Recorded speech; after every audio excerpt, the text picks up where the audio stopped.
তো মিত্ৰতাৰ কথা মিত্ৰতা আমি কথা পতা আমি জাতীয় পৰিষদেতো আমাৰ চেষ্টা থাকিবই সেইকাৰণে আমি সংগঠন কৰিছোঁ অসম জাতীয় পৰিষদৰ আমাৰ লক্ষ্য থাকিবই প্ৰাৰ্থিত্ব দিবলৈ কিন্তু সিদ্ধান্ত হ'ব জাতীয় পৰিষদত কাক প্ৰাৰ্থিত্ব দিব মীনা গান্ধী এইটোতো আলোচনাৰ মাজেৰে হ'ব আলোচনা বিলোচনা কৰি এইটো এটা চিষ্টেম আছে নহয় জানো পাৰ্টিৰ এটা পলিটিকেল এফেয়াৰ্ছ কমিটি থাকে ষ্টিয়াৰিং কমিটি কৰ্ণধাৰ কমিটি আমি আলোচনা বিলোচনাৰ মাজে গতিকে আমাৰ ফালৰ পৰা অসম জাতীয় পৰিষদৰ ফালৰ পৰা লক্ষ্য থাকিব বিন্না কান্দি সমষ্টিত আমি প্ৰাৰ্থী দিম জুবিন গাৰ্গ ডাঙৰীয়াই জুবিন দাই ন্যায় নাপাবৰ কাৰণে তেওঁলোকে সুপৰিকল্পিতভাৱে চাৰ্জশ্বিট দিছে আৰু আজি ক'ব খুজিছোঁ যে চৰকাৰ সলনি ২৬ত হ'ব সলনি হোৱাৰ পাছত ইয়াৰ লগত জড়িত যিসকল ব্যক্তি আছে সেইসকলক শাস্তি দিবৰ কাৰণে আমি ৰিঅ'পেন কৰিম এই কেছটো আৰু যিসকল দোষী ব্যক্তি তেওঁলোকক কঠোৰৰ পৰা কঠোৰতম শাস্তি দিম তুলিৰাম ৰঙাঙৰ ঘৰত অস্ত্ৰ পোৱা গৈছে বুলি কৈছে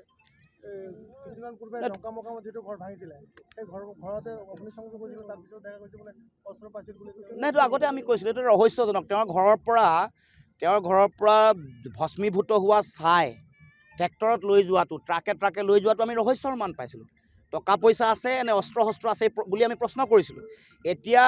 দেশৰ গৃহমন্ত্ৰীয়ে এইটো তদন্ত দিব লাগে তুলিৰাম ৰঙাঙক হিমন্ত বিশ্ব শৰ্মাই নিজৰ ATM হিচাপে ব্যৱহাৰ কৰি আহিছে ATM হিচাপে ব্যৱহাৰ কৰি আছে গতিকে অবৈধভাৱে এনেকুৱা ধৰণৰ অস্ত্ৰ শস্ত্ৰৰ জনজননী বা আন কাম কাজবোৰত তেওঁক ব্যৱহাৰ কৰি আহিছে গতিকে আমি ক'ব খোজোঁ যে এইটো কেন্দ্ৰীয় গৃহমন্ত্ৰী বা দেশৰ প্ৰধানমন্ত্ৰীয়ে এইটো চোৱা চিতা কৰিব লাগে এই যে তাত যিটো কাৰ্বি বিদ্বেষী যিটো বক্তব্য আহিলে এইটো নিশ্চিতভাৱে সংঘাত লগাবৰ কাৰণে তুলিৰাম ৰঙাঙ বা বিজেপিৰ উদ্যোগতে হ'ব পাৰে কাৰণ ইয়াত কাৰ্বি ৰাইজ ইয়াত থলগিৰি ৰাইজ ইয়াতে আদিম জনগোষ্ঠী অসমৰ প্ৰথম যি কলম্বাছ বুলি ক'লে কাৰ্বিসকলকে কয় কাৰ্বিসকলৰ প্ৰতি এইটো যিটো ঘৃণনীয় মন্তব্য আগবঢ়াইছে তেওঁলোকক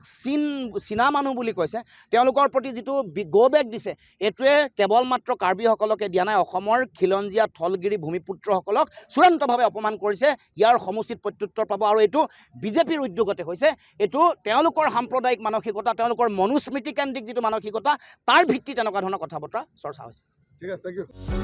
যিকোনো খবৰৰ বাবে যোগাযোগ কৰক আমাৰ এই নম্বৰত 9181 307 2221